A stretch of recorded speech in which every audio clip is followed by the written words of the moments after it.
Salut Nino, Salut. enchanté, content de te voir. Enfin, en vrai. En vrai, Comment dire, tu m'as bien fait rire. Merci, ça c'est le plus beau compliment qu'on puisse me faire, ça.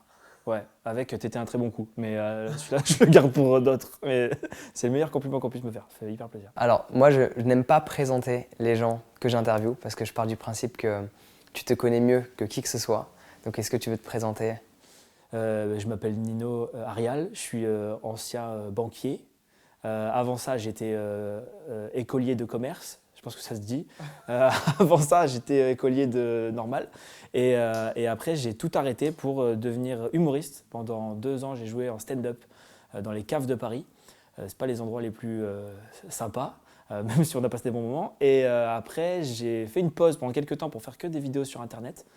Et maintenant, je reviens à la scène et aux vidéos. J'arrive à jongler avec les deux depuis 6 mois maintenant. Je remonte sur scène pour retrouver le fait d'avoir le public en face et je continue les vidéos parce que ça, c'est devenu une drogue. Du coup, comment t'es en arrivé à faire ce que tu fais, étant donné que tu viens d'un passé relativement différent de celui que tu as à l'heure actuelle? Je crois en fait, je crois que je l'avais toujours en moi. Tu vois, quand j'étais tout jeune, à 18 ans, j'ai dit à mon père, j'ai passé le bac, ça y est, je monte à Paris faire le cours Florent, tu vois. Et comme tout bon papa qui se respecte, il m'a dit non. Tu vois, il m'a dit, ça a été très simple comme discussion. Il m'a dit non, tu ne vas pas faire ça, tu vas aller faire une prépa HEC. J'ai dit mais rien à foutre moi HEC. Il m'a dit oui, mais tu vas aller faire ça quand même. Du coup, je me suis retrouvé à faire une prépa HEC, à faire une école de commerce. Et je crois que quand tu es vraiment dans un truc qui ne te correspond pas, tu le sens. Tu vois ce que je veux dire? Tu es en prépa HEC, tu te dis mais tous les jours, je me disais, mais qu'est-ce que je fous là? Je dis, alors, les gens, ils me parlaient. Après, j'ai fait école de commerce, pareil. Je me disais, qu'est-ce que je fous là? Et en parallèle, j'étais animateur en village vacances, en camping, quoi. Ça, j'ai failli partir pour faire que ça de ma vie. Mais je ne l'ai pas fait parce que, justement, à un moment donné, je me suis fait une espèce d'introspection et je me suis rendu compte que la seule chose qui me plaisait dans les villages vacances, c'était le jeudi soir, soir du spectacle des animateurs. Tu vois. Et c'était un spectacle d'animation de ville et de camping, hein. T'as les perruques, t'es en slip, c'était pas le cours Florent, hein. Mais j'adorais ça, c'était mon moment, j'adorais ça. Et ensuite, du coup, après l'école de commerce, pareil, je dis papa, je vais devenir comédien. Non, toujours pas. Ce que tu vas faire, c'est que tu vas aller trouver un boulot. Et là, j'ai trouvé un boulot de banquier d'affaires. Et je pense que là, j'ai tapé le max, tu sais, le summum de ce qui est pas supportable. Genre, si tu veux être humoriste, va être banquier et tu seras à l'opposé de la chaîne alimentaire, tu vois. Tu veux être nutritionniste, va bosser au McDo. Je pense que tu vois, tu te retrouves dans l'inverse total et tu dis mais qu'est-ce que je fous là? Et c'est ce qui s'est passé. Et un jour, à force, je pense que c'est l'histoire du vase qui se remplit, tu vois. À force, un jour, je suis dans mon bureau, costard cravate, j'attends un gros client. C'est genre le plus gros client de l'agence que j'attends. Donc tout le monde avant m'a dit, tu sais que tu reçois Monsieur Machin. Monsieur Martin d'ailleurs, il s'appelait. Monsieur Martin, fais pas le con et tout. Non, non. Je suis dans mon bureau, il y a une baie vitrée comme là. Et à l'extérieur, devant, il y a un autre client à moi qui fait le marché, un mec qui vend des melons. Et il fait -4, on est à Paris. Et je le vois à travers la vitre, je lui dis bonjour. Et là, il fait un signe genre, il fait froid, hein. Et moi, je suis dans mon bureau en costard cravate, tu vois, dans ma tête, je me dis, bah non, moi, j'ai pas froid, je suis à l'intérieur, je suis là. Et là, pareil, introspection, je me dis, mais en fait, tu sais quoi, je donnerais ma vie pour vendre des melons avec toi, là. Être dehors avec des gens, parler, faire autre chose que d'attendre un mec qui va me prendre de haut, à qui je vais faire en sorte de faire gagner plus d'argent qu'il n'a déjà en plaçant à droite à gauche. Et donc j'ai dit à mes collègues que j'allais fumer une clope et je fume pas et je suis jamais revenu. Je me suis barré comme ça. J'ai pas dit que je partais, ni à ma direction, ni à personne. J'ai pas dit que je partais et je suis parti. J'ai attendu une semaine, je crois, avant d'appeler mes parents. Je me suis dit, je vais pas alerter les choses tout de suite. J'ai passé une semaine, et au bout d'une semaine, j'ai appelé mes parents et je dis voilà. J'y retourne pas à la banque. Et mes parents m'ont dit ah, t'es en vacances? J'ai dit non, j'y retourne pas, c'est fini. Ils m'ont dit ah, t'as démissionné? J'ai dit non, j'ai 25 ans, c'est maintenant ou jamais, quoi. Si maintenant je prends pas ma vie en main, c'est terminé, je le ferai pas. Donc autant que j'arrête tout maintenant et tant pis, et puis on verra de toute façon, tu vois. J'avais fait 3 mois ou 4 mois à New York pendant mon école de commerce, 4 mois. Et pendant ces 4 mois-là, j'avais été barman et j'ai vu du stand-up sur scène, tu vois. Et je me rappelle me dire oh, putain, ces mecs-là, leur boulot, c'est de venir le soir, faire des blagues aux gens, et ils sont payés pour ça. Et ils sont payés pas aussi cher que moi à la banque. Mais du coup, moi, j'ai fait le calcul, je me suis dit, ok, dans ma vie, j'ai besoin de combien? J'ai besoin de 800 € pour vivre par mois. Vraiment, 800 balles. Si j'ai 800 € qui tombent tous les mois, je meurs pas. Je partirai pas en vacances, mais je meurs pas. Je me suis dit, 800 balles, c'est largement trouvable en étant heureux, plutôt que d'être là et tous les jours de pester, alors que tu te mets à faire des calculs de salarié, de te dire alors je gagne 2000 euros par mois, ok, si j'en mets tant de côté, je peux donc partir en vacances dans 1 an et demi dans tel endroit. Et c'est impossible de faire ça. Si au quotidien tu réfléchis à ça, à mon avis, c'est que tu es perdu. Et il y a quelque chose que je trouve très intéressant, c'est les différents sujets que tu abordes, étant donné que tu abordes pas mal de sujets qui peuvent être controversés, mal perçus. Tu abordes tout ce qui est relié au racisme, le harcèlement, les problèmes sociaux. Et je trouve ça très intéressant. Comment t'en es arrivé à parler de tout ça? Je crois que c'est pas une envie de base, c'est venu. Je pense, tu vois, j'ai commencé YouTube tard en fait, au final. L'Internet, tout ce qui est YouTube. J'étais YouTube avant, mais c'est effectivement maintenant c'est Facebook, Instagram, YouTube. Je suis un peu partout. Et j'ai commencé tard. J'avais 25 ans. Donc, je pense que tu commences pas de la même manière que ceux qui commencent à 17, 18 ans à l'école, tu vois, ou qui commencent à 20 ans et qui ont envie de partager des trucs marrants tout le temps. Je crois que moi j'ai un père qui est syndicaliste, c'est son métier. Genre, il est syndicaliste à plein temps depuis 50 ans. Et du coup, à la maison, depuis tout petit, j'ai droit à ça. Ouais, des espèces de débats sociaux à la maison, alors que je suis petit et je comprends pas forcément tout. Mais j'ai droit à ça, à entendre mes parents parler de ça et tout. Et quand j'ai commencé les vidéos sur YouTube, au début, j'ai fait, je pense que tout le monde fait, la rentrée des classes, le sujet l'école de commerce, le sujet l'amitié mec-fille et tout. Et à un moment donné, la première, ça a été le harcèlement scolaire. La première, c'est parce que j'avais un rendez-vous avec une nana et je la rencontre dans un bar et à un moment donné, je lui dis ah, c'est super joli tes cheveux coupés au carré. Et elle se met à pleurer et elle me dit non, je dis c'est joli tes cheveux au carré, ça te fait une tête toute ronde. Et elle se met à pleurer et je lui dis pourquoi, oh là, qu'est-ce que j'ai fait? Et elle me dit ouais, tu te rends pas compte, mais moi toute mon enfance on m'a appelé Choupa Choups parce que j'ai une tête ronde et du coup depuis toute petite j'hésite à me refaire une coupe au carré, c'est la première fois que je viens de le refaire et tu me dis quoi? J'ai la tête ronde. Mais cette nana avait 27, 28 ans, très jolie, working girl, bien dans sa peau, bien dans sa tête, enfin elle avait l'air en tout cas. Et là je me suis dit ah ouais, donc en fait il y a des choses comme ça qu'on ne voit pas de prime abord mais qui heurtent sévèrement certaines personnes, dont le harcèlement scolaire pour elle. Donc je me suis dit ok, je vais faire une vidéo sur le harcèlement. Mais comment faire? Parce que moi, j'ai jamais été harcelé, personnellement. Mais je me suis jamais senti harceleur non plus. Je pense pas avoir fait pleurer des gens ou avoir été méchant avec des gens, c'est pas vraiment ma nature. Et donc, j'ai créé cette troisième case, les harceleurs silencieux, c'est-à-dire tous les gens qui sont là autour, qui voient ce qui se passe, qui n'interviennent pas, de peur que ça se retourne contre eux ou juste parce que ça fait partie du jeu, quoi. Ouais, il y a un gamin, il a pris une balayette par un autre, bah, c'est marrant, c'est comme ça, c'est l'école. Et j'ai fait cette vidéo-là, et cette vidéo-là, ça a été c'est ce qui a déclenché. Ouais, c'est ce qui m'a fait exploser sur Internet. C'est que d'un seul coup, je crois qu'elle a fait 3 millions en l'espace de 2 jours, la vidéo. Ah oui, quand même. Ouais, j'ai été appelé par LCI, Huffington Post, M6, TF1. Ils ont parlé de moi un petit peu partout pendant une journée, mais parce que je suis tombé dans une période où ça parlait du harcèlement, si j'avais bien compris, au niveau scolaire. Ça a fait décoller ma chaîne, et après, derrière ça, je me suis rendu compte que je prends plus de plaisir à traiter des sujets sociaux que des sujets bateaux, en fait. Les sujets bateaux, c'est ma récréation, tu vois. J'y vais, je m'amuse, je suis avec mes potes, je fais un sujet, les boîtes de nuit, voilà, c'est ma récréation. J'ai mes potes, je m'amuse avec eux. Mais mes vrais sujets, c'est quand je suis chez moi jusqu'à 4-5 heures du matin à prendre un thème et à le traiter un peu dans tous les sens, un thème social. C'est là que je m'éclate le plus. Et je le fais aussi parce que je crois que je suis issu de la majorité représentative. Tu sais, tout le temps on dit ouais, je suis de la minorité non représentative. Moi, je suis pile poil la majorité représentative. Je suis né de parents français, blancs les deux, en province, salariés moyens, donc ni milieu social très élevé, ni très bas, pas de harcèlement. Garçon, ça c'est le nouveau sujet aujourd'hui, mais je suis né garçon et finalement c'est un avantage dans la vie aujourd'hui. J'ai aucune couleur de peau, j'ai rien. Et donc le fait de pouvoir traiter ces sujets-là me donne l'occasion de le traiter avec un point de vue plus objectif parce que je ne suis pas du tout touché par aucun des sujets que je traite, en fait, quasiment. C'est juste des points de vue.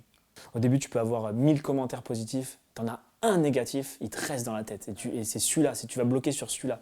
Et tu vas te dire, putain, pourquoi il dit ça? Je comprends pas. Ça se trouve, c'est un gosse de 8 ans dans une cave, hein, mais il te dit ça et ça te touche. Après, en avançant, des fois, il y a des sujets que je vais traiter qui me touchent un peu. Comme là, quand il y a eu l'avortement, par exemple. Quand j'ai allumé la télé, j'ai vu les infos, des gens qui allaient manifester contre l'avortement. On ne veut pas que les femmes avortent. Non. Et moi, dans ma famille, ma mère, il y a quelques années, a dû avorter parce qu'elle elle a eu un enfant avec mon papa plutôt âgé, ils avaient 42, 43 ans, et l'enfant était trisomique, trisomie 21. Et ma mère a avorté, et quand j'ai demandé l'explication à ma mère de pourquoi elle avait fait ça, parce que moi à l'époque je me disais c'est tuer une vie maman ce que tu as fait, elle m'a répondu j'ai fait ça parce que je veux vous épargner de vous occuper de votre petite sœur le jour où nous on sera plus là. Et c'était pas du coup une volonté de je veux pas de mongol dans la famille, c'était une volonté de quand moi je vais partir, qui va s'en occuper? Ses frères et sœurs. Et je veux pas qu'ils aient à subir ce truc là derrière. Et donc quand j'ai vu ça à la télé, forcément moi d'un coup je me suis dit est-ce que waouh, les gens, l'avortement, on a une idée dessus, chacun a son point de vue dessus, hein. Une vie c'est une vie elle est une vie à partir du moment où tu es né ou pas, ou elle est une vie à partir de la création de nanana. Ça c'est des points de vue perso, mais par contre j'essaie en général mes vidéos sociales de toujours avoir un angle presque philosophique, genre sur le point de vue des idées. Tu peux pas m'attaquer si je te raconte ce que je viens de dire là. J'essaie de faire ça, d'examiner la situation et de dire voilà, la situation elle est comme ça. J'en montre les côtés ridicules, j'ai forcément un angle de vue sur la situation. Là, l'avortement, je suis concrètement pro-avortement, mais j'essaie de pas rentrer dans un débat d'idées avec les gens parce que ça peut tourner en rond pendant 1000 ans. C'est juste un débat de hauteur, quoi. C'est-à-dire voilà d'autres points de vue par rapport à ce que vous dites vous de votre point de vue à vous. Ouais. Je me souviens, tu disais moi j'ai envie d'aller marcher pour les cons. Ouais. Ouais, ça après c'est de la formulation, c'est ça que j'aime moi, c'est être chez moi et de dire ok, je vois qu'il y a des gens qui marchent pour ça, des gens qui marchent pour ça, ça serait intéressant de dire moi je vais marcher pour les cons. C'est intéressant parce que souvent des gens me disent que ces vidéos-là, elles ressemblent à du rap parlé. C'est intéressant parce que le rap c'est un art, alors je mets à l'écart certains rappeurs qui sont pas là pour faire de l'art mais de l'oseille, mais les rappeurs, je pense à Kerry James, à des mecs comme Nekfeu, des mecs qui jouent avec la langue française pour jouer avec les mots, et c'est vrai que ça c'est un vrai plaisir. Ça, être chez moi le soir et tu vas trouver une formulation, c'est un kiff énorme. Là, Comment tu trouves cette inspiration? Ça c'est très dur parce que des fois tu vas la trouver comme ça et tu vas dire elle est bien cette phrase, elle résonne. Et des fois tu vas tourner en rond pendant 1000 ans et tu vas pas trouver, tu vas dire putain c'est pas assez fort, ça me parle pas. En fait le but c'est d'arriver à trouver la phrase où que les gens regardent la vidéo et se disent putain c'est exactement ce que je voulais dire mais je savais pas comment le dire. Voilà, c'est exactement ça. Là je vais le traiter mais je l'ai pas encore terminé, la mort assistée. C'est avec l'histoire il y en a plusieurs, là, on en est à 5 je crois.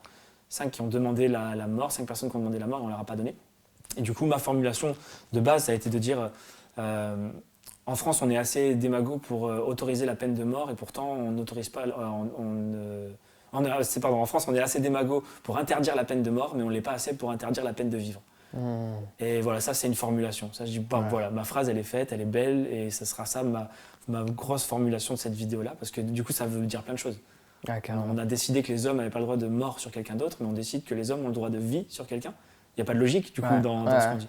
Et là, encore une fois, je ne vais pas dans le traitement je suis pour ou contre, je dis juste, voilà, c'est pas logique. Tu dis juste, c'est le constat. Et c'est ça que je trouve intéressant, c'est que ça permet aux gens qui sont ouverts d'esprit d'avoir. Parce que sinon, les gens, ils ont l'impression de le prendre pour soi, de le prendre personnellement, ce que tu dis. Parce que du coup, tu emmènes un autre point de vue, sans pour autant dire que c'est le tien, mais tu emmènes un autre point de vue qui est différent de celui d'une personne. Le gros avantage, c'est que tu as une analyse qui est complète, sous différents angles. C'est ce que j'essaie de faire. Après, des fois, je me plante forcément, mais j'essaie d'avoir le maximum de. Là, je te cache pas que là, avec ce qui se passe aujourd'hui, j'essaie d'écrire sur l'incendie de la forêt amazonienne. Parce que l'incendie de la forêt amazonienne, on est tous d'accord pour dire que ça pourrait être évité. On est tous d'accord là-dessus. Mais là, ce qui m'énerve, c'est l'instagramisation de ce truc-là. C'est de voir une Instagrammeuse aux Maldives dire là, la planète elle va pas bien, je vois mon mec il joue au tennis sous l'eau, il est mouillé. Elle a planté un haricot dans un coton la meuf quand elle était en CP et d'un coup elle devient penseuse pour la nature. Ça c'est des choses qui me touchent un peu. J'ai envie de leur dire j'ai envie de mettre ça devant les gens et de dire. La nana, elle te dit, vous vous rendez compte, bientôt on pourra plus mettre un maillot de bain. D'ailleurs, Melou Bilou, je vous rappelle qu'il y a 20% sur mes maillots dans mon code promo, machin chose. J'ai envie de leur dire, j'ai envie de leur dire, merde, non, pourquoi Tu vois, là pour le coup, je sais même pas si je vais la faire cette vidéo parce que c'est un point de vue très personnel. Là, c'est beaucoup plus perso. Et quand c'est perso, en général, je le fais pas. Pourquoi ? Parce que je pense que ça n'aide pas. Ça peut quand même emmener un avis différent, même si c'est le tien du coup parce que tu le partages comme étant le tien. Mais ça peut emmener un point de vue différent aussi.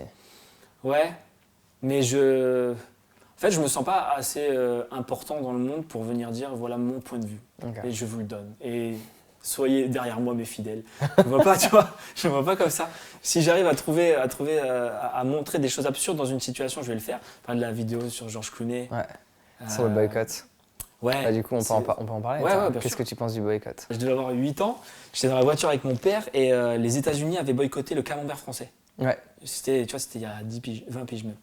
Et peut-être un peu moins. Et je suis dans la voiture avec mon père et mon père dit tiens, écoute les infos et tout. Tu vois, c'est pas normal, les Américains ils boycottent le fromage français pour nous emmerder. Nanana. Il dit tu vois, ce qu'il faudrait, c'est qu'en France on boycotte les produits américains. Et je dis ouais, t'as raison papa, ouais. Mon père il dit ah t'es d'accord? Je dis ah, ouais, je suis totalement d'accord. Il dit bon, à partir de maintenant, on n'ira plus jamais au McDo. Je dis wow, vas-y mollo. Et du coup, tu vois, c'était intéressant à cette époque-là de me dire ok, donc quand un sujet est extérieur à toi, tu vas être engagé. Dès qu'il te touche, wow, tu vas prendre du recul là-dessus. C'est vraiment un engagement personnel. Exactement. D'un seul coup, tu vas le prendre différemment. Et là, c'est exactement comme ça. Mais alors là, c'est coup de chance, hein, parce que c'est dans ma tête que ça se déclenche. Mais quand je vois 50 minutes inside, émission qui sur les stars, je sais pas quoi, qui vient dire Georges Clooney, je sais plus qui c'était l'autre. Genre, c'était pareil. Il y avait Georges Clooney, le vendeur de café. Ouais, l'autre, qui c'était? Je sais plus qui c'est. L'autre, j'ai pas Je crois que je me suis retenu. focalisé sur Georges Clooney parce que c'était le plus visuellement fort, qui vient dire boycottons tous les palaces du sultan de Brunei. J'ai envie de lui dire, bah, t'inquiète pas, nous on s'en occupe. Voilà, il n'y aura pas de problème. Genre, tant qu'on boycotte pas le camping, nous on est tranquille. Et quand il a dit ça, enfin, déjà, lui, il le dit, ok, il est dans un autre monde, il gagne des millions d'euros. Je peux comprendre que tu sors de la vraie vie. Mais comment un média avec des gens, enfin TF1, il n'y a pas que des millionnaires qui bossent là-bas, les mecs à la rédac, ils sont 20, il y en a forcément un à un moment donné qui a dû dire au job. Les mecs, on est sûr là quand même parce qu'ils boycottent les trucs où personne ne va quand même. Et non, ils ont sorti ça et tout le monde était là, putain, bravo Georges Clooney de boycotter. Ah oui, ils boycottaient les palais du sultan de Brunei parce qu'à Brunei, les homosexuels pouvaient mourir, étaient considérés comme des gens ayant droit à la peine de mort. Donc sur le fond, pareil, tu dis ok, sur le fond, ouais. Sur le fond, bah, on est tous d'accord, bravo Georges. Mais quand t'as fini d'applaudir, tu dis bah attends, on l'applaudit parce que lui il va pas dans les palaces, mais personne ne va dans les palaces. Donc tu vois, c'est ça que j'aime, c'est trouver un angle où que personne n'a pris, ou qu'on n'attendait pas, tu vois. Ouais. Genre, Et waouh. parler de choses que les gens n'ont pas parlé. Ouais. Voilà. Mais aussi parler de sujets comme ça peut être un risque. Donc comment tu gères le risque? Parce que tu sais que forcément il y a des gens qui vont dire, ils vont tout simplement te dire que en gros ce que tu racontes c'est plus ou moins des conneries dans le sens que bah, regarde c'est bien ce qu'il fait, pourquoi contredire ce qu'il fait? Donc c'est quelque chose qui peut arriver, donc il y a une prise de risque dans ce que tu fais. Ouais. Donc la question c'est comment tu gères tout ce risque? Est-ce que tu t'en Fou. détaches totalement? Ça va dépendre. Ça dépend des sujets. Il y a des sujets où je vais me dire... En fait, je relis ma vidéo et j'essaie moi-même de m'attaquer. Tu vois, en lisant mon sujet, Intéressant. je me dis, ah, là, je suis attaquable. Là, en disant ça, je suis attaquable. Donc, la phrase juste derrière, boum, j'essaie de me dédouaner de ça. De dire, OK, enfin, ou de trouver le contre-exemple qui va marcher. Et j'essaie du coup d'anticiper ce que les gens vont dire dessous. Des fois, je me plante. Ça m'arrive de ne pas y arriver. Et quand je fais des sujets très... comme le véganisme, par exemple, j'ai fait une vidéo sur les véganes extrémistes. Et ça a été très long à faire. Parce que avant que moi-même j'intelligibilise le truc que, attends, les gens à qui j'ai eu affaire, ce sont des véganes extrémistes qui viennent considérer que toi, humain qui ne pense pas comme lui, tu es mauvais et tu mériterais la mort par rapport à un chat. C'est des gens qui sont dans l'extrême déjà. Et il m'a fallu du temps pour comprendre. Et dans la contradiction. Parce que nous sommes, en tant qu'êtres humains, des animaux. C'est quelque chose qui ne se remet pas en question, sauf qu'on se voit en tant qu'être humain. Donc du coup, on oublie qu'on est des animaux. Ouais. Et donc du coup, on se voit supérieur. Mais en rejetant un humain, tu rejettes des personnes de ton combat. Ah, je l'ai dit moins intelligemment. Mais j'ai dit, je crois dans la vidéo, je dis, les véganes, ils veulent sauver les animaux, mais pour me défoncer la gueule, là, il y a du monde. Je crois que c'était un peu là. Ouais, c'est dit comme ça, mais c'est plus beau. C'est beaucoup plus beau. Ouais, c'est ça. Mais c'est là que c'est paradoxal. Mais c'est comme il y a le sujet sur les véganes, là où je me suis fait le plus attaquer sur Twitter et tout, ça a été costaud, ça a été tempête un peu. C'est parce qu'il y a un point de vue végane qui est de dire le véganisme aujourd'hui, on ne le considère pas. Comme il y a 500 ans, on ne considérait pas l'esclavage. Ouais. Et donc, dans 500 ans, on aurait évolué. Et de la même façon que l'esclavage a évolué vers une prise de conscience, on arrêtera de traiter les animaux en esclaves et on les traitera différemment. Du coup, tu vois, quand on te dit ça, tu te dis mais n'importe quoi, mais oui. Mais sur le plan de l'idée, là, moi j'ai pris ça en disant ok, donc concrètement, vous êtes en train de comparer les noirs à des canards. Et là, concrètement, vous êtes en train de faire du racisme parce qu'un noir n'est pas un canard, un chien ou un n'importe quoi. Du coup, en retournant l'argument contre eux, là, ça a été très violent sur Twitter. Très violent. Là, ça a été c'était appel au meurtre. Hein. C'est boycotter toute sa chaîne, partagez-le en masse, cet enfoiré, nanana. Mais c'est là que je me dis, c'est dommage parce que, à la limite, trouver quelqu'un en face qui va faire avec moi ce que je viens de faire avec vous et attaquez-moi. Je pense qu'une fois que tu es concerné par le sujet, tu as forcément moins de recul sur la chose et du coup, tu as plus de mal à trouver des angles. Tu vois, si demain j'ai une fille. Parce que tu prends la chose personnellement. Exactement. Toi, je me dis, si demain j'ai une fille et qu'elle se fait violer dans la rue, que je vais devoir argumenter sur le viol, ça m'étonnerait quand même que j'arrive à trouver des mini-arguments en disant c'est quand même une maladie, le viol, le mec ne peut pas s'en empêcher, il y a des mecs pour qui c'est une maladie, il faudrait les soigner plutôt que. Ça m'étonnerait que ce jour-là tu penses comme ça, tu vois. Tu es touché. Donc forcément tu dois être beaucoup plus violent. Et c'est ça qui est dur aussi des fois quand je traite des sujets, c'est de me dire prends du recul et ne sois pas touché. Tu vois, garde la distance. Ouais, là c'est compliqué. Comme quand c'est le féminisme en ce moment, mon vrai. Qu'est-ce que tu penses par rapport à ça? C'est très dur. Ça, c'est très dur. Il faut le prendre avec des pincettes. Ah ben celui-là, c'est le pire. Ça et la religion. C'est les deux choses, Ouais, le féminisme, je n'ose même pas encore y aller. Et pourtant, Dieu sait que j'ai un argumentaire... Mais c'est un peu dommage aussi, du coup. Enfin, je peux comprendre totalement, parce que du coup, tu acceptes volontairement d'être vulnérable et de sûrement te prendre des claques. Ouais. Mais c'est intéressant d'avoir des gens qui osent prendre la parole sur certains sujets. Moi, je l'ai fait, par exemple, par rapport à tout ce qui est Dieu. Ouais. Alors, c'est plus, je donne un point de vue différent, mais je donne aussi le mien pour le coup. Je donne mon point de vue par rapport à la situation. La religion, je l'ai fait aussi, mais plus pas dans le sens de la religion elle-même, mais du conditionnement qu'on a nous en tant qu'être humain par rapport à des textes, etc. Ouais. Donc, c'est un point de vue qui est légèrement différent. Mais quand, personnellement, j'ai sorti des vidéos comme ça, et c'est dommage, en fait, je trouve, d'être dans cette dynamique. J'ose pas, je vais peut-être formuler la chose différemment, prendre un peu plus de pincettes. Parce que du coup, c'est dommage, parce que les gens, ils sont pas prêts à recevoir cette information. Ils vont directement t'attaquer. Ouais, mais tu sais que pour moi, c'est la preuve de l'ouverture d'esprit. Ouais. C'est que si tu es ouvert d'esprit, tu es capable de prendre un sujet comme ça et d'accepter le point de vue de l'autre. Même s'il est différent du tien. Religion, féminisme, véganisme extrémiste, c'est fini. C'est des gens qui sont trop dans une conviction ils sont tellement sûrs d'eux-mêmes que c'est extrêmement compliqué de revenir en arrière. Le féminisme, là, c'est sociétal, hein, ça ne va pas durer à mon avis éternellement, parce que c'est un cycle. C'est là, libération de la femme et tout ça, ok, merci Weinstein. Mais ça va forcément revenir en arrière. On ne peut pas rester éternellement sur un truc où en ce moment on ne peut plus rien dire de mal sur une femme sans que ce soit mal pris. Sinon, il faudrait ne plus rien dire de mal sur un homme aussi sans que ce soit mal pris. Déjà rien que le terme féminisme, il ne marche pas. Humanisme marche. Féminisme, il ne marche pas. Lexicalement parlant, c'est le fait de prôner la femme. Ou alors il y a des hoministes et des féministes, mais là c'est pas compatible. Donc, déjà rien que d'être féministe, tu pars du principe que l'homme c'est ce qui existe et toi tu viens créer un courant à côté pour défendre une minorité plus fragile. Donc déjà il n'y a pas de sens. Et après là, il y a deux nanas qui m'ont attaqué comme ça il n'y a pas longtemps. Elles s'appellent Camille et Justine. Ça fait plaisir les filles. Elles m'ont attaqué, elles m'ont envoyé un message la veille en me disant voilà, demain on va poster une vidéo sur toi pour dire qu'on n'aime pas du tout ce que tu fais. On m'a fait ça un truc aussi une fois. Ouais, voilà. Mais ils te le disent, tu vois, et je leur ai répondu, je leur ai dit, c'est con les filles, plutôt que de faire une vidéo, vous allez me clasher, qui va déclencher deux voix. Une, où je ne vais pas du tout vous répondre, parce que ça n'aura aucun intérêt, vous allez vous faire tuer toute seule, parce que ce que vous allez dire ne va pas être cohérent. Deux, je vais répondre. Mais si je réponds forcément avec un niveau de violence au-dessus du vôtre, parce que vous allez donner de l'argument pour que je puisse répondre contre vous. Surtout que tu as pris l'habitude d'aller chercher. En plus, ouais, franchement, et puis c'est mon kiff, j'adore ça. J'adore me dire comment je peux énerver les gens. Donc, je leur ai dit, là, les filles, faites pas ça. La réponse de leur part, ça a été, on va quand même la poster. Après, si tu veux faire une vidéo, tu la fais. En gros, si tu veux faire du buzz pour nous répondre, fais-le. Mais en tout cas, nous, on va la poster. Je leur ai dit, venez, faisons plus intelligemment, faisons-la ensemble. Je viens chez vous, avec vous, vous me dites ce que vous reprochez, on le filme, on le capte, on en parle ensemble. Non, c'est mort, il n'y aura pas de ça, blablabla. Donc, elles ont posté leur vidéo. Et c'est là que je dis que le féminisme extrémiste pardon, te ferme d'une vision. Parce qu'elles sont venues m'attaquer sur le fait que souvent je fais des vidéos en perruque, en caricaturant les femmes. Ce qui est vrai, souvent je le fais. Mais souvent je fais des vidéos en moi, mais je caricature les hommes. C'est pas moi quand je vais dire j'ai trompé un tel, j'ai tué mon chat.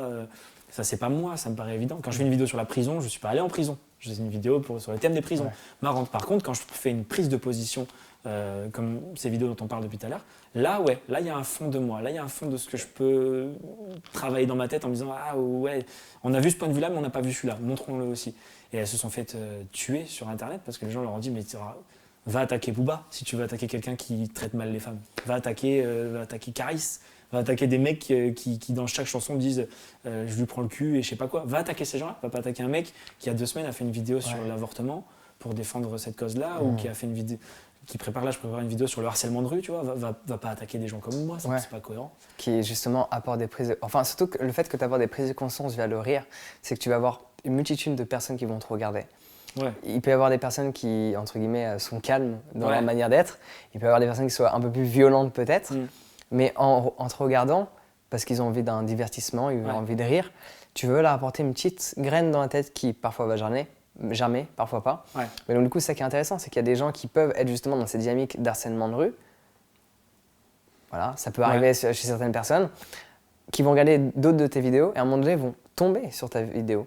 Et là, il peut y avoir un déclic et ils peuvent réaliser ce qu'ils font. Donc je trouve ça un peu dommage de se brider ou d'attaquer les gens. Après, c'est qu'on est dans une période, je pense, c'est 2019 quoi. On est dans une période où on ne peut plus rien dire. Il faut faire très attention à tout ce qu'on dit. J'en ai parlé dans une vidéo d'ailleurs de ça, parce qu'un jour je suis avec ma mère et je dis c'est marrant, il y a un nain.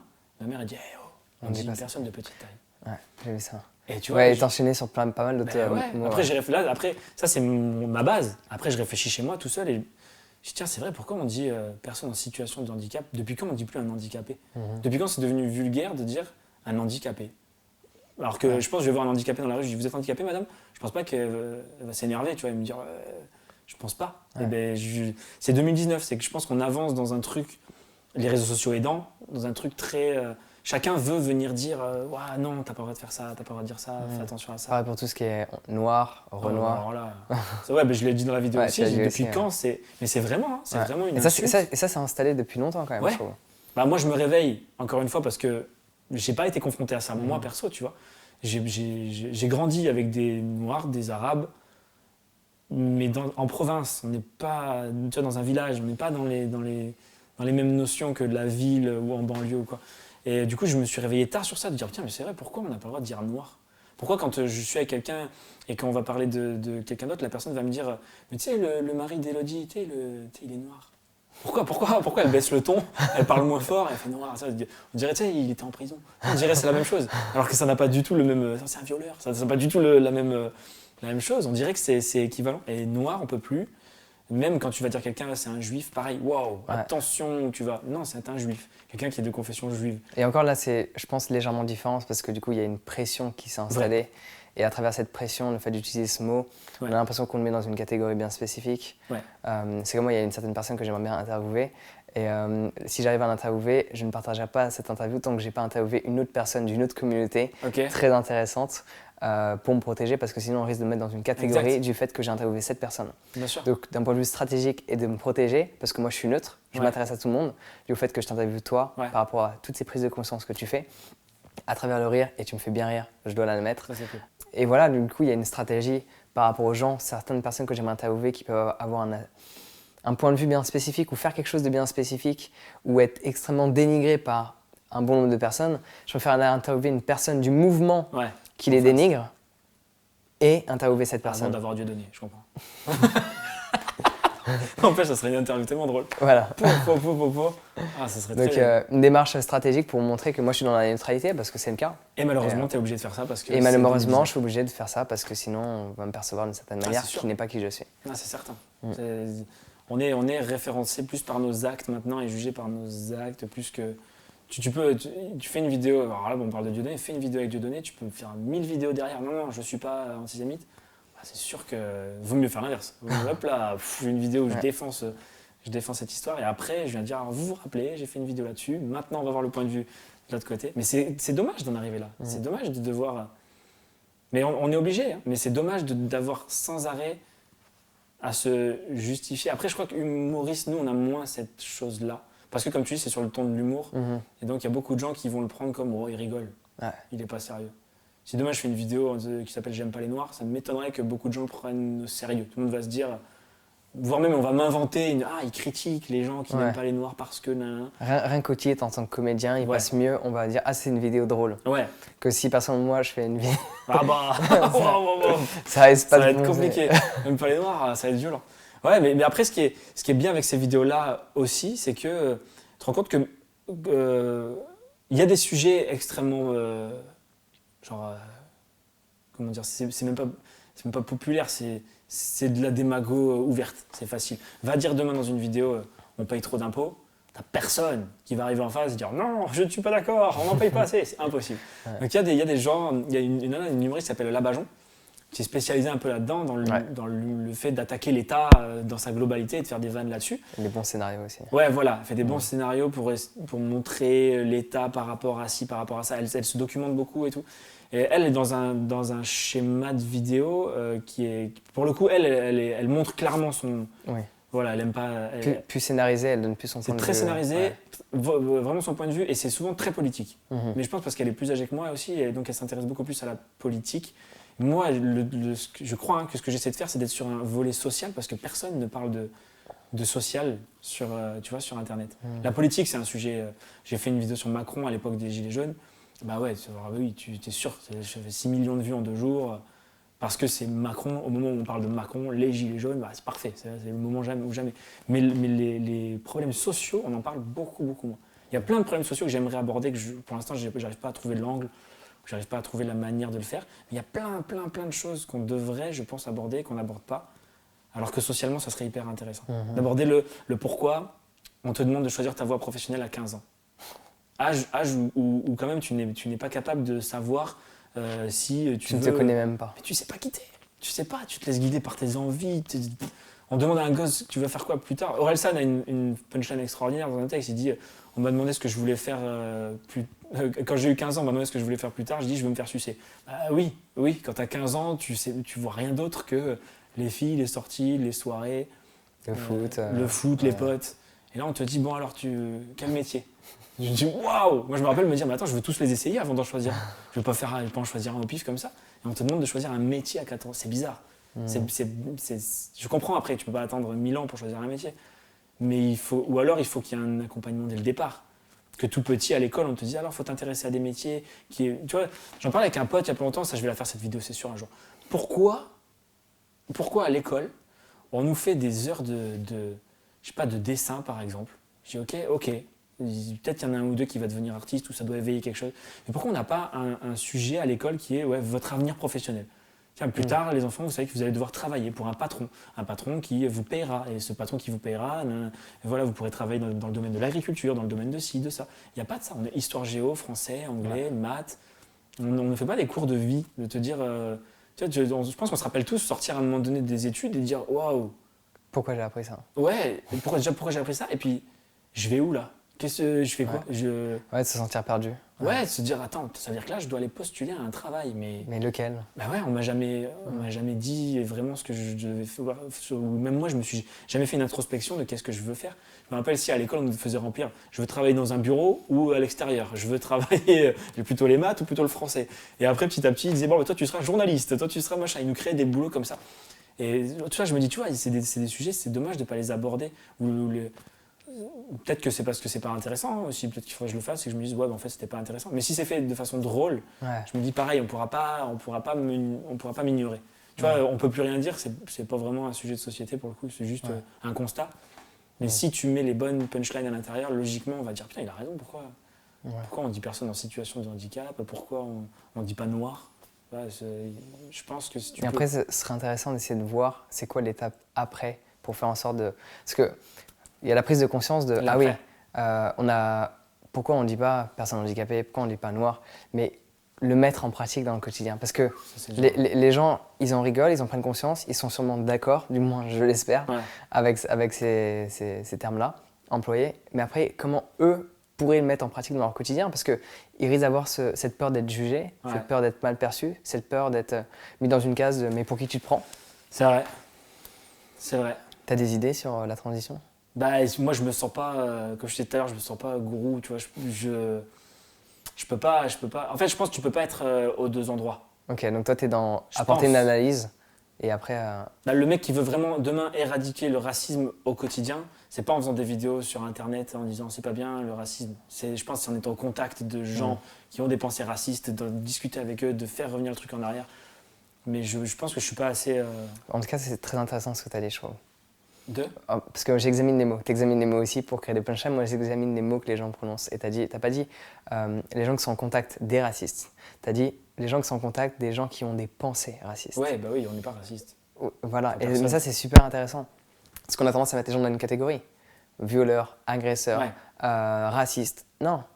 Ils ont certaines pensées qui leur travaillent la tête. Ouais. Et ça change. Ouais. C'est des peurs, hein, la plupart du temps. Ouais, la peur de l'autre, la peur que cette personne prenne mon emploi parce qu'elle arrive dans mon pays, que cette personne prenne quelque chose. Cette peur du manque, en fait. Ouais, et puis le miroir, souvent. Le reflet, tu vois. Ah, mais si lui prend mon travail, qui va prendre sa place? Est-ce que c'est moi qui vais prendre sa place et me retrouver dans la rue demain? C'est souvent comme ça, je pense que les gens réfléchissent. C'est un miroir. Toi, tu le vois, hein, toute la société, elle est miroir de toi. Quand tu rencontres des gens, des fois, tu dis putain, lui, il est vraiment bien dans sa peau de ouf. Tu parles avec lui, il a des pensées cool, il te dit. Tu sais, tous les gens qui disent vas-y, tu veux faire quoi dans la vie? Ouais, j'aimerais bien ouvrir une boîte, mais pourquoi tu le fais pas? Ah, c'est compliqué en France, mec, aujourd'hui. Ah bon, j'ai 4 boîtes, moi. Ah ouais, mais comment t'as fait? J'ai ouvert. J'ai fait ce que, je suis à la démarche. J'ai signé, j'ai ouvert, point. Et souvent, c'est le reflet de ce que pensent les gens. Comme tu disais tout à l'heure, la sécurité. Tu dis, ah ouais, t'as quitté ton emploi pour faire humoriste. Mais tu sais que ça perce pas. 1000 fois cette phrase. Mais combien d'appelés pour peu d'élus? Combien essayent et finalement se plantent? Ouais, mais je suis pas en train de vous dire que je vais essayer, en fait. Je vous dis que je vais le faire. Il y a une différence entre essayer et le faire. Ça, j'aime ça. Je pense. Hein. Ouais. Après, c'est encore comme ma façon de le voir, mais j'ai pas dit que j'allais essayer d'être humoriste. J'ai dit non, je vais être humoriste.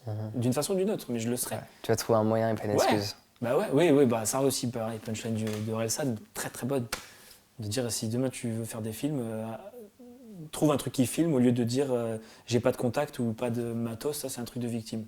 Je trouve ça tellement vrai aussi. Tu veux faire des vidéos, fais des vidéos. Ouais, t'as son téléphone. Tout le monde a un téléphone. Mais clairement, t'as un téléphone. Autant l'utiliser plutôt que lui t'utilise. Exactement. Autant t'en servir pour faire ce que tu veux. Mais après, c'est pareil. Il y en a 1000 jeunes que tu rencontres qui disent je veux être youtubeur, machin. Ils veulent pas de ça, ils veulent être connus. Ouais. Et en fait, ça fascine, ce truc. Ouais, t'es connu, putain, t'es connu. Ce serait quoi les revers, d'après ce que t'as... Parce que de base, du coup, t'étais dans un environnement relié à la finance, banquier. Ouais. Et t'étais pas vraiment connu, autre que par ton entourage. Qu'est-ce que ça a changé dans ta manière de penser et ta manière de percevoir cette célébrité que t'as eue? C'est pas moi que je suis connu. Hein. C'est qui alors? C'est ce que je montre aux gens. Oui, mais ça n'empêche pas que... Ouais. Mais c'est pas moi. Tu vois ce que je veux dire? Quand on me dit...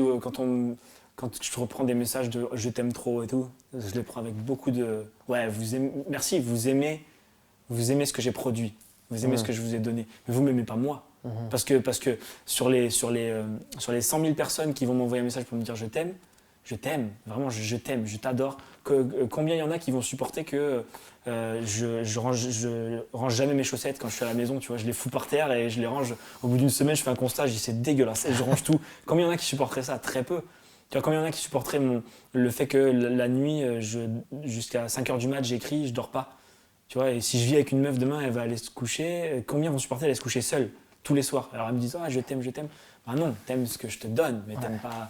Mais ça changeait quand même une certaine partie de ta personnalité ou pas du tout? Le fait d'être reconnu. Ouais. En toute objectivité, ça m'a apaisé. Ok. Parce que quand tu quittes alors à la banque, je n'ai pas ce problème-là, mais quand tu quittes la banque et que tu dis à tout le monde autour de toi, je veux faire humoriste, les gens ne te jugent pas par ta capacité à être drôle, ils te jugent par ta capacité à ce que les autres te trouvent drôle autour d'eux. Ouais. Tu vois ce que je veux dire? Si demain, tu as quelqu'un qui se lance dans la chanson, toi tu dis, je chante bien, mais tu vas, peut-être pas toi personnellement, je veux dire, mais la personne va attendre que les gens autour d'elle lui disent, il chante bien, pour dire, ouais, je sais, il chante bien. Il y a une espèce de, tu vois, il faut te faire valider par... social. Ouais, exactement. Je l'ai vécu ça aussi. Sur Internet. Non, des gens proches de moi, de ma famille ou même des amis, qui me disaient tu parles trop lentement. Voilà. Ça va pas fonctionner. Alors, regarde, ça fonctionne pas, t'as combien de vues? Ah, t'as combien d'abonnés? Ah, ça Voilà. fonctionne pas ce que tu fais. Et un jour, Et un jour, ça fonctionne. et là on dit tiens, tu Ouais. m'apaises, j'adore tes vidéos. Il y a un truc apaisant, il y a un truc. Ouais. Tu vois, vous étiez où, bande de crevards, là, il y a 2 ans, quand tout le monde disait que j'étais une merde. Mais il y a de ça. Quand tu es reconnu, je pense que d'un seul coup, en fait, ça te valide. À une époque, je pensais que ça me validait aux yeux des autres, mais faut pas se mentir, tout le monde s'en fout de la vie des autres. Il y a pas de... Personne se lève le matin en se disant putain, qu'est-ce qu'il fait Nino aujourd'hui? Personne, zéro. Même ma mère, elle fait pas ça. Mais il y a un côté, tu te dis putain, s'ils me reconnaissent et qu'ils aiment ce que je fais, je m'auto-valide en fait. Ça veut dire que ok, je fais ce qu'il faut pour que ça avance dans le bon sens. Et surtout, il y a ce côté, je pense, le fait d'avoir beaucoup d'abonnés sur Internet maintenant, beaucoup, tu vois, 400 000 sur YouTube, je sais que c'est un gros chiffre, je m'en rends compte. Même si je le vois pas dans mon quotidien, je sors de chez moi, il n'y a pas une foule de gens qui m'attendent, tout le monde s'en fout. Hein. Mais je sais que c'est un gros chiffre. Je sais qu'il y a un gros chiffre de gens qui vont voir mon travail à chaque fois que je vais poster quelque chose. Et encore plus même, qui voient ton travail. Ouais, il y en a plus, ouais. Parce qu'il y a des gens, ils s'abonnent pas, il y a des gens, ils regardent sans s'abonner.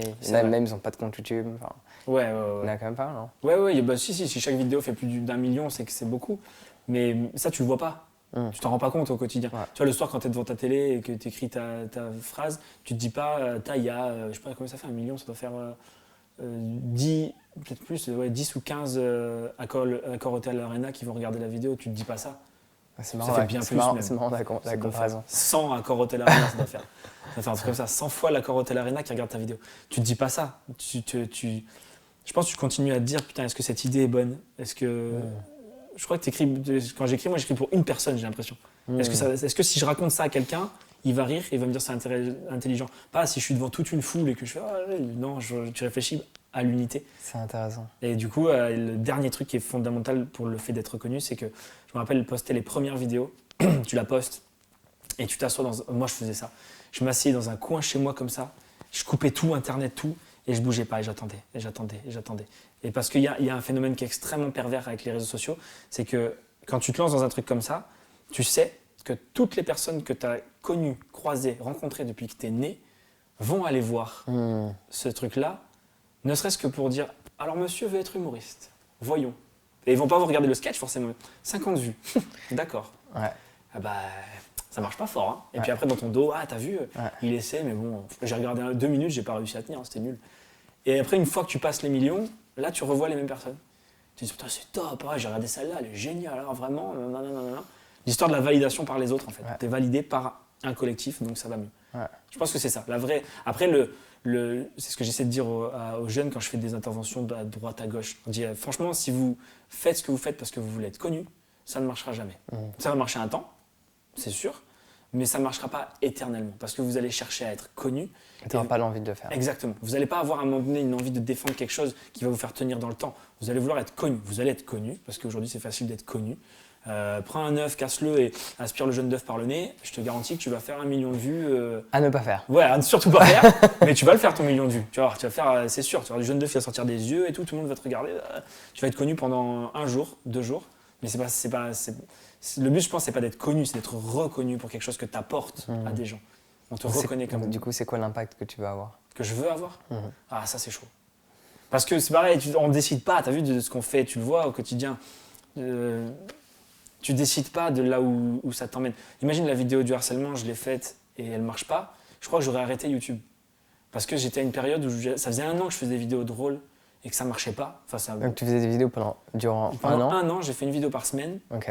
des podcasts, et ça marchouillait, quoi. Ça faisait 3000, 4000 vues, 5000 vues, 6000 vues. Ça a duré 1 an. Au bout d'1 an, je suis parti en saison, l'été, pour me changer les idées. Et c'est en revenant que j'ai dit, j'en ai rien à foutre d'avoir une chaîne humour. Si je veux faire demain une vidéo pas drôle sur un sujet qui me touche, je le fais. Et puis j'ai fait celle-là, et c'est celle-là qui a tout lancé. Et je pense que si je ne l'avais pas fait, c'est possible que quelques semaines plus tard, moi, j'aurais dit, bon, allez, on arrête. Ça sert à rien, de toute façon, ça marche pas, donc on arrête. Donc tu vois, c'est le fait d'avoir fait cette vidéo harcèlement qui déclenche des réactions des gens qui sont 1000 fois plus fortes que le « ouais, t'es trop drôle ».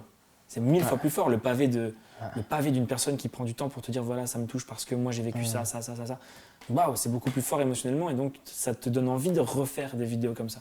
Donc après… Ça met un sens aussi. Ouais, terriblement. C'est exactement le mot. ça te met un sens de voir. Alors après, tu as les insultes, mais les insultes sont là pour le coup, ça devient l'inverse des vidéos habituelles. Tu sais, habituellement, comme je disais tout à l'heure, tu vois 1000 commentaires positifs, un négatif, ça te touche. Mais là, dès que tu as 1000 femmes qui viennent te dire merci d'avoir dit ce que tu as dit en tant qu'homme sur l'avortement, par exemple, ou sur Yann Moix. Et j'ai fait une vidéo sur Yann Moix pour Oui, dire, c'est lui qui aime les jeunes voilà. les jeunes femmes. Ouais. Lui, il aime les jeunes femmes, mais il dit donc que les femmes de plus de 50 ans sont périmées, mais lui-même a plus de 50 ans. Ouais. Donc pareil, on est dans un système compliqué avec lui. Et ben lui, le nombre de femmes qui t'écrivent pour te dire putain, mais merci parce d'avoir que pris la parole, ouais, surtout en tant qu'homme. exactement, en tant qu'homme, d'avoir dit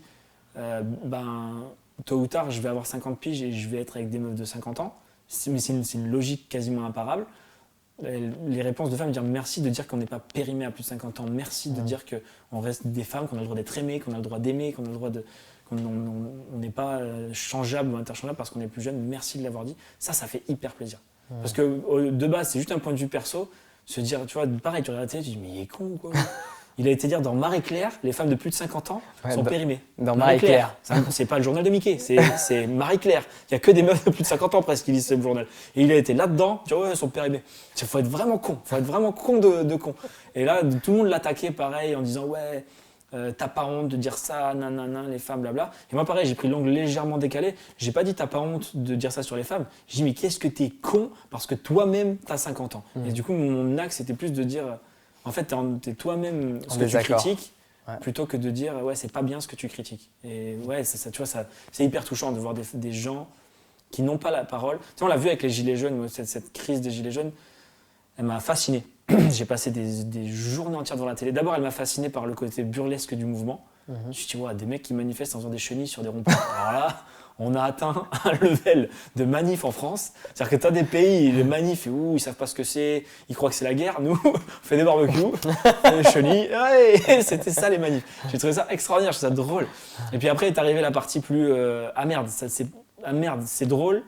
Mais merde, c'est quand même des gens qui vont pas travailler la journée ou parce qu'ils ont pas de travail ou qui travaillent et qui viennent le soir au rond-point pour montrer ah merde, c'est plus tendu. Et après en avançant, c'était hyper intéressant parce que cette crise des Gilets jaunes, j'ai l'impression que c'était beaucoup plus une crise de on veut se faire entendre, on veut qu'on nous voit presque. Tu sais, il y avait des émissions à la télé avec 50 mecs qui passaient les uns derrière les autres, chacun venait raconter son problème. Ouais, parce que moi, je sais pas quoi, ouais, moi ma vie, ouais, moi je paye des impôts, ouais, moi ma fille, elle peut pas aller machin. Chacun venait raconter ça. Et j'ai eu l'impression en tout cas que c'était on est une période quand même où Internet a changé les choses. On peut pas dire que ce soit en bien ou en mal, de toute façon c'est comme ça. Mais aujourd'hui, tu vois, comparé à nos parents, aujourd'hui tu peux voir qu'à l'autre bout du monde, il y a un gars ce week-end qui a gagné 3,5 millions au casino en mettant 100 000 euros sur le numéro 32. Ça, tu le vois ça aujourd'hui, tu vois. Et donc dans ta tête, ça déclenche forcément ce truc de putain, si un jour on va au casino, waouh, je peux changer ma vie en mettant de l'argent sur le truc. Je suis sûr que ça nous construit différemment de nos parents qui vivaient. Tu vois, on parle en ce moment, ouais, la nouvelle génération, infidélité, ouais, ils baisent partout, ils veulent plus être ensemble, etc. etc. Mais je pense que c'est quasi obligatoire qu'on en soit dans un système de consommation sexuelle, dans la mesure où on est dans un système de consommation pour tout le reste. Tu vois, nos grands-parents, ils étaient ensemble parce que ils étaient voisins. Tu dis, bah, tu vas te marier avec la petite. Là, putain, j'ai 10 piges, vous êtes sûr? Ouais, j'espère qu'elle va bien se conserver. Bah, tu vois, tu dis, ouais, t'étais marié là. Voilà, c'était ça le mariage. Et puis petit à petit, on a évolué, quoi. Maintenant, Internet a tellement rapproché les frontières que ça nous montre ce qui se passe partout. Mais du coup, ça crée à la fois du lien social entre plein de gens, mais ça crée des frustrations extraordinaires. Ouais. Quand tu vois, là, en ce moment, billionnaire, je sais pas quoi, là, un mec qui fait une émission de télé-réalité avec sa meuf. Alors elle aussi, elle vient de télé-réalité, je t'ai bien compris. Lui, il a monté un site de paris sportifs. Il est millionnaire, il a 22 ans. Il te montre ça à la télé. Et il est là, ouais, bon, monter un site de paris sportifs, je suis millionnaire, j'ai 22 ans. C'est obligatoire que dans 1 an, 2 ans, 3 ans, il va y avoir une multitude de trucs, de boîtes comme ça qui vont sortir. Parce que plein de gamins là, de 17, 18 vont regarder ça et dire putain, il est millionnaire. Mais les gars, ça se passe pas comme ça. En fait, l'avantage, c'est qu'on réalise des possibilités. Exactement. Qu'on ne pouvait pas réaliser avant, où on était dans notre petite campagne, entre guillemets. On voyait juste le périmètre autour, ce que font les voisins. On ne réalisait pas qu'il y a un mec comme ça, juste en faisant 2-3 clics, ou juste en rentrant en relation avec différentes personnes, qui a créé telle chose. Et maintenant, on a côté positif. Côté positif. Et côté négatif, je suis sûr, cette espèce de frustration qui se crée chez des... Tu vois, je me dis, la caissière ou le caissier qui est toute la journée à sa caisse, je l'ai fait, c'est pour ça que je dis ça. Je me rappelle être là, bip, bip, bip, bip. Tu as une pause, tu regardes ton téléphone et tu vois l'influenceuse, ouais, mes chouchous, mes loulous, je suis aux Maldives, voilà, je fais partager mes vacances. C'est évident que ça crée Ouais, une un sentiment de frustration énorme en toi. Alors à la fois, ça te pousse à faire des choses, mais je pense que c'est vraiment ça sépare deux catégories de gens. Ceux qui, du coup, prennent la vague en mode, si eux le font, pourquoi pas moi? Et ceux qui prennent la vague en mode, regardez tous ces enfoirés qui vivent bien pendant que moi je vis mal. Je vois pas comment ça peut créer une vague intermédiaire de, bon, c'est comme ça, c'est pas grave. Je pense qu'il y a vraiment, ça se sépare en deux groupes. Et ça, pour ça, Internet est très délicat. C'est pour ça aussi que les sujets polémiques, tu vois, il y a une vidéo que je prépare qui s'appelle 10 hommes possèdent 80% des richesses mondiales. Les 10 hommes les plus riches du monde, apparemment, possèdent 80% des richesses mondiales. C'est ouf. C'est passionnant. Ouais. 10. C'est incroyable, 10. 10. 1, 2, 3, 4, 5. C'est 10 personnes. Être là. Il pourrait être sur un canapé. C'est 10 personnes qui détiennent les 80% des richesses mondiales. Par filiale, par ce que tu veux, énergétique. C'est incroyable. Et ça, je me dis d'aller traiter ce sujet-là. Je ne sais pas encore comment je vais le traiter parce que c'est pareil, je veux pas non plus que mes vidéos soient des propagandes de haine. Tu vois, que les gens se disent ah ouais, putain, faut aller tuer les patrons. Je veux pas que les gens se disent ça, mais je me dis putain, c'est des sujets, c'est hyper intéressant. Ou même ce qu'on disait à l'instant, de dire, tu sais, le nombre de fois où je croise des potes qui me disent, je leur dis ah, alors tu fais quoi maintenant? Ah bah, boulot normal quoi, tu connais. Bah ouais, mais. En gros, quelque chose que j'aime pas. Ouais, voilà. Ça veut dire que j'aime pas ce que je fais, mais c'est comme ça. Hein. Toi, t'as de la chance, mais nous, on n'a pas cette chance-là. Quoi. Ouais. Mais cette sorte de chance, moi j'ai du mal, hein, parce que les gens en général qui disent, enfin, je pense qu'on a dû dire que tu as eu de la chance. Ah oui, tu as eu ce buzz. Certes, tu as eu ce buzz, mais pour avoir ce buzz, tu as écrit combien de sujets? Tu as partagé combien de vidéos? Ouais, c'est vrai. Tu as passé combien d'heures à travailler avant? Des centaines. Dans l'ombre, qu'on ne voit pas. Ouais. Et donc la chance, ça n'existe pas. La chance, il y a cette citation, je ne sais plus c'est qui le nom. C'est marrant, mais plus je travaille, plus j'ai l'impression que j'ai de la chance. C'est très drôle. C'est marrant. Je travaille, j'ai de la chance. C'est très drôle. Plutôt cool. Bah, il a raison. Je sais pas qui c'est encore une fois, mais il a raison. Hein. Parce que. Mais encore une fois, c'est ce côté, tu te rassures du miroir.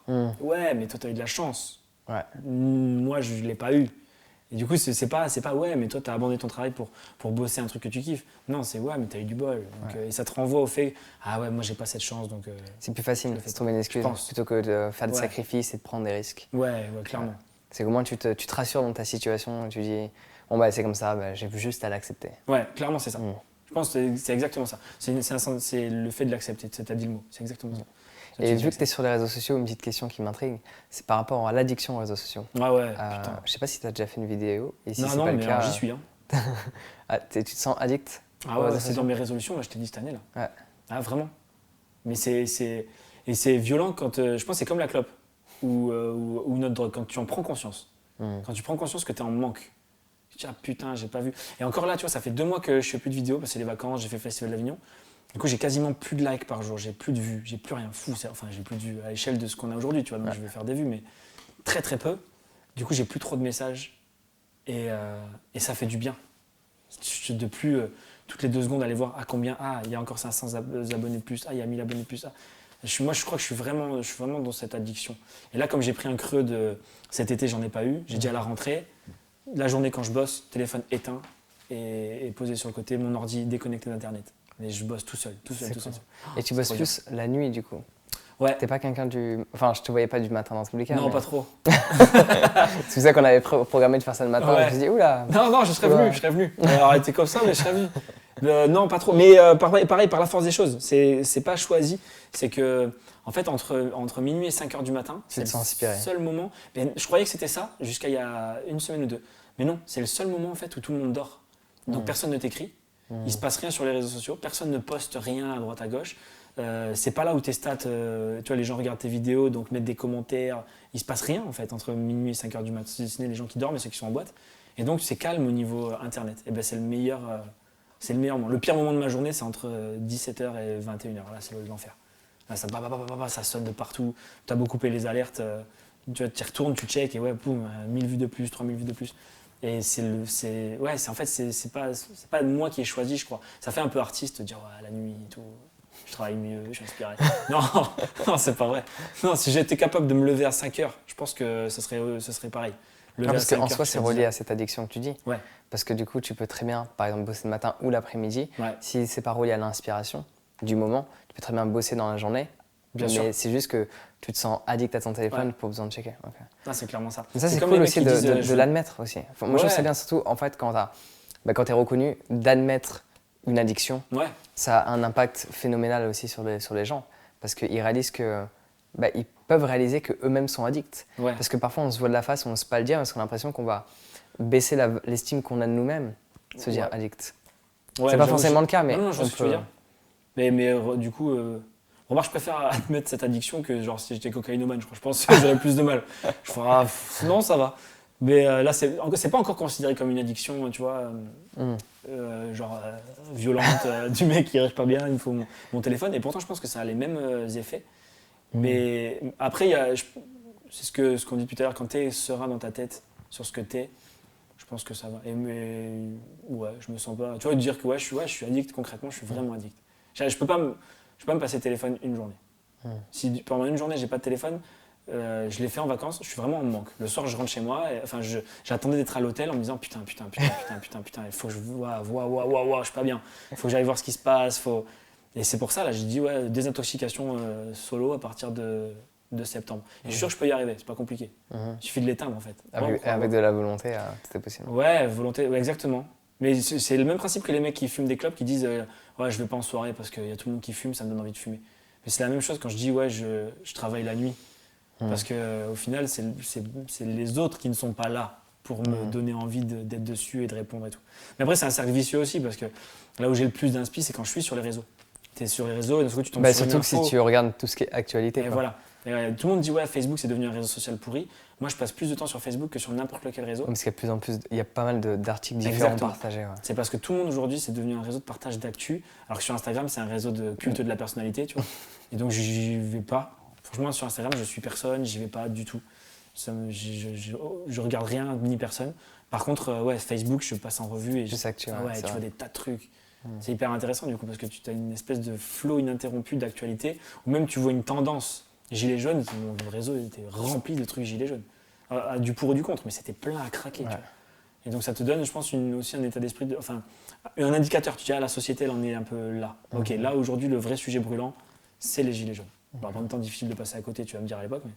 Mais là, du coup, qu'est-ce que tu penses d'ailleurs Parce que c'est marrant parce que j'en parlais juste avant avec Gilles Lartigot, qui était là pour l'interview, du fait que les gens, quand un message est important, ils se font un peu effacer. Et si tu prends les gilets jaunes, le mouvement est toujours présent, mais il s'est vachement estompé. Non pas parce qu'il s'est estompé, mais parce qu'on n'en parle plus dans les médias. Médias sociaux, on en parle moins, mais si on en parle moins dans les médias sociaux, c'est que dans les vrais médias, on n'en parle plus. Ouais. Alors, je crois après, il y a les vacances aussi un peu. Franchement, je pense que là, ça a fait. Genre, tout le monde a dit, les gars, on s'en est pris les lacrymos dans la gueule pendant 3 mois.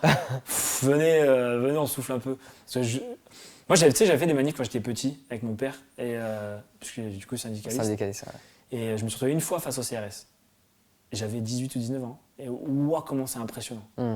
Waouh, c'est des mecs en armure, ils sont immenses. Quand ils avancent vers toi en marchant, déjà, tu te dis s'ils m'attrapent, c'est fini pour moi. Donc les mecs se sont fait charger pendant 1 mois, 2 mois. Je pense que franchement, déjà, l'été a dû leur faire entre guillemets du bien de se dire, ouais, putain, où est-ce qu'on en est. Mais par contre, oui, après, les médias, c'est encore un autre problème, un autre sujet, j'ai traité ce truc de BFM Télé, j'ai fait une vidéo sur eux, parce que justement, c'est à cette période-là où ça m'énervait de voir toujours les mêmes actus, toujours de la même façon, et tu sens qu'il y a des sujets, le patron il a dit, les gars, on parle pas de ça. Et les gens ils ont dit, bon, ok.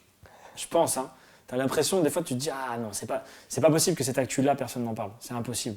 Enfin, même un 3 minutes. Comment tu parles de Booba, que des mecs sont venus lui tirer dessus à la carabine à plomb pendant son clip hier soir, et tu parles pas pour le coup de l'Amazonie, tu vois. C'est gros. Un mec qui s'est fait tirer, on s'en fout, ils se font tirer dessus tous les 4 matins, ils se bagarrent, ils font octogone, je sais pas quoi. On s'en fout.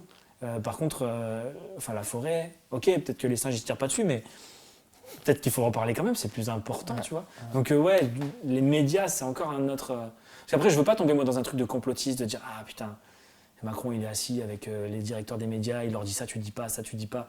Je veux pas rentrer là-dedans, parce que je suis sûr qu'il y a des enjeux bien plus importants que ça. Mais c'est vrai que plus le temps avance, plus tu te dis, putain, la partialité des médias, elle a l'air de disparaître. Je sais pas si c'est vrai. Mais... Quand tu penses au fait d'un feu, tu Ouais. penses à feu de la forêt, feu d'une cathédrale, on n'en parle pas de la même manière. Ouais. Et, C'est bizarre. Ouais. Tu vois, sans dire. Tu vois, j'imagine mal Macron au téléphone dire faut pas parler de la forêt parce que pour mes dossiers, j'ai besoin qu'on fasse des feuilles. Je pense pas qu'on soit là, tu vois. Parce que ça, c'est les théories des gens, tu sais, sur Internet qui disent c'est Macron. Non, les gars, je pense pas que ça aille si loin que ça. Mais par contre, c'est étrange. C'est étrange. Pourquoi une cathédrale sans un mort, sans véritable conséquence, en fait? À part, ouais, culturellement, ok. Mais combien, tu vois, quand tu vas au Colisée à Rome, le machin est défoncé, il y a encore des gens qui le visitent, défoncé, et tu dis, ouais, voilà, ça fait partie de l'histoire, quoi. S'il s'est fait défoncer, je sais pas à quelle époque d'ailleurs, mais voilà, ça fait partie de l'histoire. Pourquoi là, ça a pris une telle ampleur avec des prions pour la cathédrale, avec des gens qui pleurent devant et tout ça. C'est des cailloux, les gars. Ça en a à foutre, en vrai. Et là, ouais, un truc plus important, on en parle moins. Ou alors parce que c'est géographiquement plus loin de nous, peut-être.